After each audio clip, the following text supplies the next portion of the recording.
वसल्लम सलातों व सलामन अलैका या रसूलल्लाह। अब थोड़ा आप संजीदा हो जाएं, जोशीली तकरीर नहीं होगी, चूँकि मुझे आने के बाद से ही कई पैगाम मिले हैं कि दास्तान सुनना है, दास्तान करबला, और हकीकत में इसी मकसद से आपने इस महफिल को सजाया भी है।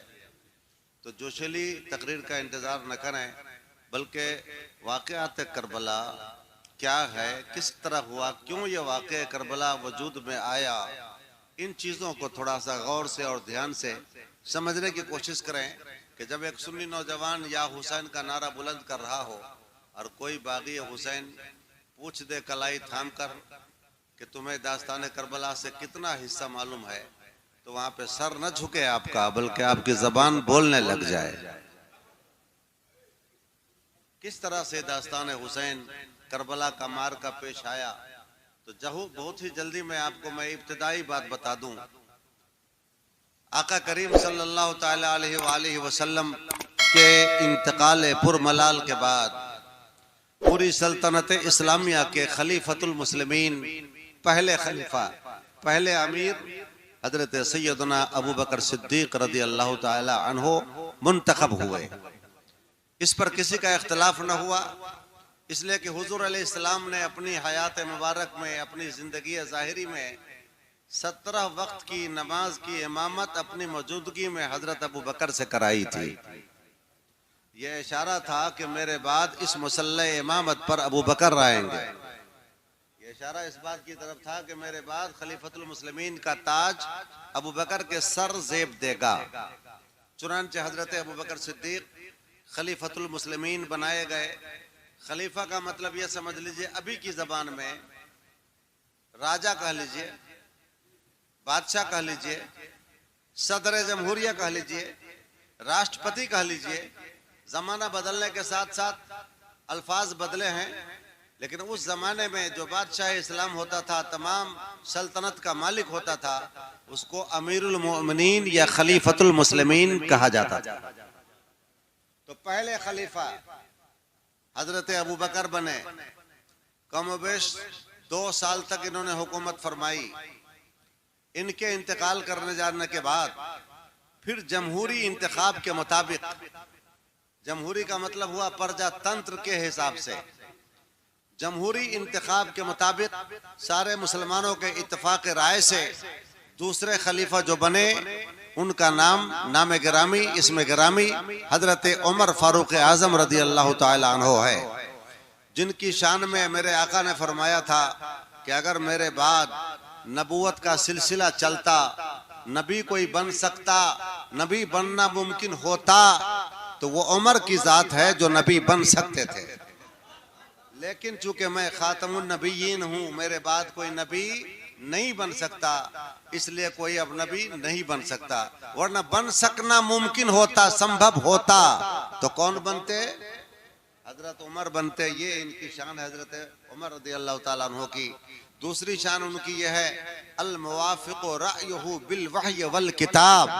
हजरत उमर की शान वो है कि उनके मशवरे के मुताबिक कभी कभी कुरान उतरता था, जिब्रील अमीन वही खुदा लेके उतरते थे। हजरत उमर रज़ी अल्लाह ताला अन्हु ने कमोबेश 10 साल तक हुकूमत फरमाई, खिलाफत की जिम्मेदारी संभाली। बिल्कुल मामला ठीक ठाक था। पूरी कायनात में इस्लामी कलम रो का रोब दबदबा, इस्लामी सल्तनत का रोब दबदबा छाया हुआ था। उन्होंने जिस अदालत इंसाफ के साथ हुकूमत फरमाई थी, अगर उनकी बात की जाए तो अकेली रात उन्हीं के लिए तकरीर पूरी हो जाएगी। लेकिन मुझे आगे बढ़ना है। इनके बाद जब ये शहीद हो गए, तो फिर मुसलमानों के जमहूरी इंतखाब के मुताबिक, यानी प्रजातंत्र चुनाव के मुताबिक, सारे मुसलमान, अक्सर मुसलमान के चुनाव से तीसरे खलीफा जो बनाए गए, उस तीसरे खुशनसीब खलीफा का नाम हजरत उस्मान गनी रज़ी अल्लाह ताला अन्हु है। ये दामाद नबी हैं। इनकी शान के लिए इतना बोल देना क्या काफी नहीं होगा कि मेरे आका ने अपने जिगर का टुकड़ा, एक नहीं 2-2 जिगर का टुकड़ा हजरत उस्मान के निकाह में दिया था। मेरे सरकार ने अपनी 2-2 बेटी की शादी हजरत उस्मान से फरमाई थी। एक के इंतकाल के बाद दूसरी बेटी भी हजरत उस्मान को दे दी थी। और फिर उनकी शान में एक जुमला और कहता हुआ मुख्तसर में निकल जाऊं कि एक मर्तबा हुजूर बैठे थे, पांव फैला हुआ था, तहबंद शरीफ जरा सरक गई थी और आप बैठे थे। हजरत अबू बकर आए, हुजूर उसी तरह बैठे रहे। हजरत उमर आए, हुजूर उसी तरह बैठे रहे। और जब हजरत उस्मान आए तो हुजूर ने अपने पाँव को समेट के अच्छी तरह से अपने आप को संभाल के बैठाया और अपने तहबंद शरीफ को भी नीचे किया, गोया कि संभल के बैठ गए। हजरत आयशा रजी अल्लाह ताला अन्हा देखती रही, उनके मन में सवाल आ गया। अब वो सवाल छुपा ना रहा, जबान पर आ गया। वो देख रही थी कि मेरे अब्बा जान आए थे, हुजूर उसी तरह बैठे रहे। हजरत उस्मान आए हैं तो उनके लिए संभल के बैठ गए। तो जाहिर बात है बाप का मामला था ना, दिल में क्या आया होगा वो समझ गए कि नहीं समझ गए। तो उन्होंने पूछ दिया, दिल की बात जबान पर आ गई। कहने लगी, आका मेरे ताजदार, मेरे अब्बा आए इसी तरह बैठे रहे और हजरत उमर आए उसी तरह बैठे रहे और हजरत उस्मान के आने के बाद आप संभल के बैठ गए। मामला क्या है? इनका ज्यादा एहतराम करते हैं आप क्या? तो मेरे आका ने फरमाया था, ए आयशा, मामला यह है कि उस्मान वो हैं कि जिनसे फरिश्ते भी शर्माते हैं। अल्लाह अकबर। इसलिए मुझे अच्छा न लगा कि जब ये आए हैं तो मैं उसी तरह बैठा रहूं। इससे ये पता चला कि बड़ों के आने के बाद छोटों को संभल के बैठ जाना चाहिए। बड़ों के आने के बाद छोटों को अपनी पोजीशन संभाल लेना चाहिए। वो लोग गुस्ताख होते हैं, बेअदब होते हैं कि बड़ों के आने के बाद अपनी हैत न बदलें, अपने बैठने का अंदाज न बदलें। तो बड़ों के एहतराम में ये दाखिल है। ये मैंने थोड़ी सी गुफ्तगू की हजरत उस्मान की फजीलत पर। बहुत सारी फजीलत है, अगर उनकी जात पर तकरीर की जाए तो कम से कम एक रात की तकरीर तो उनकी जात पर हो जाएगी। बहरकैफ कमोबेश 12 साल तक हजरत उस्मान गनी ने हुकूमत किया। मिस्री बलवाइयों ने इनको शहीद किया और इनके शहीद हो जाने के बाद चौथे खलीफा, अपनी जबान से आप बताएंगे चौथे खलीफा मुसलमानों ने किनको मुंतखब किया? माशा अल्लाह, सुभान अल्लाह, एकदम आपने सही जवाब दिया। यह सही जवाब है। ये इस बात पर मुझे खुशी हो रही है। उमूमन देखता हूँ कि सुन्नी मुसलमान ज्यादा जोशीले तो होते हैं मगर उनको तारीख याद नहीं रहती है, उनको इस्लामी इतिहास मालूम नहीं होती है, अपने इस्लामी पेशवाओं की जिंदगी उनको मालूम नहीं होती है। नारा तो खूब लगाते रहते हैं, मसला के आला हजरत जिंदाबाद, मगर आला हजरत के बारे में पूछ दिया जाए बहुत कम ऐसे होंगे जो उनके बारे में कुछ बता पाएंगे। माशाअल्लाह महेशपुर के मुसलमानों में ये बात बड़ी अजीब सी है कि सवाल करता हूँ, जवाब फौरन मिल जाता है। अल्लाह ताला आपके इल्म की रोशनी को और मजीद करे, अल मुजाफ करे। चौथे खलीफा फिर उसी जमहूरी तर्ज इंतखाब के मुताबिक हजरत मौला अली मुश्किल कुशा फातेह खैबर को लोगों ने बनाया। और जब हजरत अली रजी अल्लाह ताला अन्हो खलीफा बने, इनकी फजीलत में इतनी बात कह दूं कि मेरे सरकार के चचेरे भाई भी हैं, गोया के खूनी रिश्ता है। ये सरकार के चचेरे भाई हैं। इन बाकी जो 3 खलीफा ऊपर गुजरे उनमें से कोई आपके खूनी रिश्ते में नहीं थे, लेकिन खूनी रिश्ते में हजरत अली आते हैं। और फिर उसके बाद दामाद नबी भी हैं। अपनी सबसे प्यारी बेटी हजरत फातिमातुज़ ज़हरा को मेरे आका ने हजरत अली के निकाह में दिया था। उन्हीं से हसनैन करीमैन दुनिया में तशरीफ लाए हैं। तो हजरत अली की फजीलत के लिए इतना कम है क्या? इतना कम तो नहीं है कि मेरे सरकार के जिगर का टुकड़ा उनके निकाह में गई है। सबसे प्यारी शहजादी, सबसे प्यारी बेटी, वो बेटी जो जन्नती खातून की सरदार बनेंगी, और वो नवासा जो जन्नती जवानों का सरदार बनेगा। अल्लाह अकबर। हजरत अली की फजीलत में इतना कह देना बहुत ज्यादा है मेरे ख्याल से। मजीद उनके इल्म का ये आलम था कि मेरे आका ने फरमाया था कि मैं इल्म का शहर हूँ, मैं अना मदीनतुल इल्म, मैं इल्म का शहर हूँ, अली उसके दरवाजा हैं। पता चला कि जो भी इल्म के शहर से कुछ लेना चाहेगा उसको अली के दरवाजे से होके आना पड़ेगा। ये हजरत अली की जात है। चौथे खलीफा हजरत अली बने। इन्होंने दारुल सल्तनत मदीना से उठा करके दमिश्क में कर दिया था, कूफा में कर दिया। दारुल सल्तनत राजधानी मदीना से उठा के कहाँ कर दिया? कूफा में कर दिया था। हजरत अली ने कूफा में दारुल सल्तनत कर दिया, राजधानी मुंतकिल कर दिया था।